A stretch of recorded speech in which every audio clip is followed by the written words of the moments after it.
ఇండియాలో cervical cancer ఎంత fast గా స్ప్రెడ్ అవుతుందో మీకు తెలుసా? వరల్డ్ లోనే సెకండ్ హైయెస్ట్ పొజిషన్ లో ఉంది. ఇది నిజం. ఈ సర్వికల్ క్యాన్సర్ లో మోస్ట్ ఎఫెక్టెడ్ ఏజ్ గ్రూప్ ఏంటంటే 30 to 35 years ఓల్డ్ ఉమెన్ ఎక్కువ ఎఫెక్ట్ అవుతున్నారు. ప్రతి సంవత్సరం 1,23,000 పైగా కొత్త కేసులు రిజిస్టర్ అవుతా ఉంటే అందులో 74,000 పైగా డెత్ రేట్ ఉంటుంది. అంటే వరల్డ్ లో 1/3 మన India. And this is the third most common cancer in India. అసలు ఈ సర్వికల్ క్యాన్సర్ అనేది ఎందువల్ల వస్తుంది, దీని కాజెస్ ఏంటి, ట్రీట్మెంట్ ఏంటి, డయాగ్నోసిస్ ఏంటి, ప్రివెన్షన్ ఏంటి, దీని గురించి మనకి ఎక్స్ప్లెయిన్ చేయడానికి మా గైనకాలజిస్ట్ డాక్టర్ శరణ్య గురు మనతో ఉన్నారు.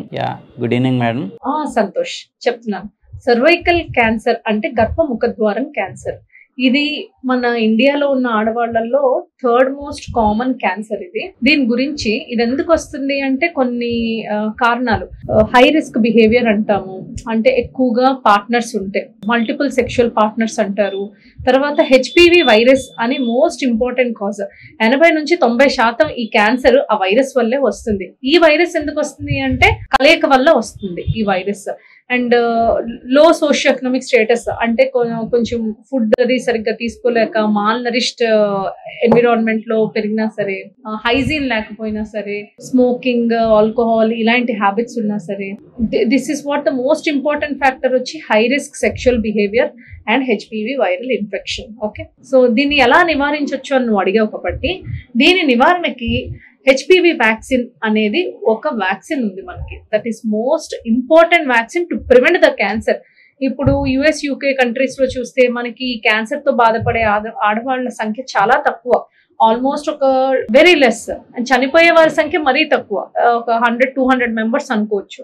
అదే మన ఇండియాలో అయితే 1,74,000 కేసెస్ ప్రతి సంవత్సరం నమోదు చేస్తున్నాం. And out of that 74,000 women are dying just because of this cancer.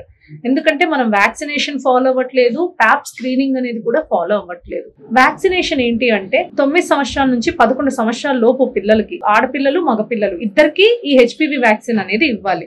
2 డోసులు, ఒక డోస్ ఇచ్చిన 6 నెలల తర్వాత ఇంకో డోస్ ఇవ్వాలి. ఇందులో చాలా రకాల బ్రాండ్స్ ఉన్నాయి.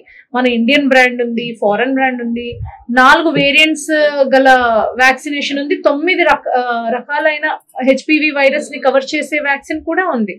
సో బేసికల్లీ 4 క్వాడ్రివాలెంట్ వ్యాక్సిన్ ఇచ్చుకొని ప్రొటెక్ట్ చేసినా చాలా మంచిది. మన ఇండియాలో ఏంటంటే బేసికల్లీ అవగాహన లేదు పేరెంట్స్ కి, ఇలాంటి ఒక వ్యాక్సిన్ ఉంది, ఈ క్యాన్సర్ కి ఇలా నివారించుకోవడానికి ఇది ఉంది అని. సో జనాలందరికీ దీని గురించి అవగాహన వచ్చి ఆ వ్యాక్సినేషన్ ఇప్పిస్తే that is really the gift which they are giving for their children. Birthday పార్టీలు అవి ఇవి చేయడం కన్నా దానికి పెట్టే, ఒక బర్త్డే పార్టీకి పెట్టే డబ్బులు ఆ వ్యాక్సినేషన్ పెడితే వాళ్ళకి నిజంగా ఒక లైఫ్ ఇస్తున్నట్టే. It will protect the ladies from 99% from that cancer. అంత ఎఫెక్టివ్. అయితే పెళ్ళైన వాళ్ళు ఇచ్చుకోవచ్చా మేడం అని నువ్వు అడగొచ్చు. ఎస్, పెళ్ళైన వాళ్ళు కూడా ఈ వ్యాక్సిన్ అనేది తీసుకోవచ్చు. వాళ్ళు మోర్ దెన్ 15 years ఏజ్ దాటేస్తే 3 doses అనేవి వ్యాక్సినేషన్ ఇస్తాం. 0 dose అది ఇచ్చిన 2 months తర్వాత, సెకండ్ డోస్ అయినా 6 months తర్వాత థర్డ్ డోస్ అనేది ఇవ్వడం జరుగుతుంది. అయితే పెళ్లి అయిపోయినాక ఈ వ్యాక్సిన్ ఎఫిషియన్సీ అనేది 45% మాత్రమే. బట్ స్టిల్ 45% ప్రొటెక్షన్ అయితే ఉంటుంది. They can take. Okay, even gents లో కూడా ఈ వ్యాక్సిన్ ఇవ్వాలి అనేది ఇన్ ఫ్యూచర్ ప్రపోజల్స్ కూడా రావచ్చు. నెక్స్ట్, పెళ్లి అయిపోయిన వాళ్ళకి మరి ప్రొటెక్షన్ ఏంటి, ఎలాగ మనం ఈ క్యాన్సర్ స్టార్టింగ్ ఇన్ఫెక్షన్ నుంచి క్యాన్సర్ గా మారడానికి కనీసం 10 నుంచి 20 సంవత్సరాలు పడుతుంది. సో ఈలోపు ప్యాప్ స్క్రీనింగ్ అని ఒకటి ఉంటది, పుల్ల పరీక్ష అంటాం. గర్భ ముఖద్వారం నుంచి ఒక పుల్ల పెట్టి కొన్ని సెల్స్ తీసుకొని అది మనం అబ్జర్వ్ చేస్తాం మైక్రోస్కోపీలో. అందులో ప్రీ క్యాన్సరస్ లక్షణాలు అనేవి మనకు కనిపిస్తాయి. ఆ దశలోనే మనం కనుక్కుంటే life of the women can be saved by giving the adequate appropriate treatment. Okay, so Pap screening అనేది ఎలా చేస్తారు, ఎవరిలో చేయాలి? 25 years దాటాక మ్యారీడ్ విమెన్ అందరూ కూడా ఈ స్క్రీనింగ్ అనేది చేసుకోవాలి. 3 years ఒకసారి ప్యాప్ స్క్రీనింగ్. ఒకవేళ హెచ్పివి యాంటీజెన్ టెస్టింగ్ చేసుకుంటున్నారంటే 5 సంవత్సరాలకు ఒకసారి చేయించుకుంటే చాలు. 65 years వరకు ఈ స్క్రీనింగ్ అనేది చేసుకోవాలి. అయితే మన ఇండియాలో మన ఇండియన్ గవర్నమెంట్ ఇచ్చిన ప్రపోజల్ ఏంటి అంటే, ఇంత ఫ్రీక్వెంట్ గా మనం స్క్రీనింగ్ చేయించుకోవడం కష్టం కాబట్టి యాజ్ అ లో సోషియో ఎకనామిక్ కంట్రీ 35 years లోపు ఒకసారి, 45 years లోపు ఒకసారి కనీసం చేయించుకున్నా సరే that is more than enough. That will help the women. ఇవి నివారించే పద్ధతులు. మరి మేడం దీని లక్షణాలు ఏంటి అని అడగొచ్చు. లక్షణాలు ఏంటి అంటే వైట్ డిశ్చార్జ్ ఉంటుంది, అది చాలా బ్యాడ్ స్మెల్ తో వస్తుంది.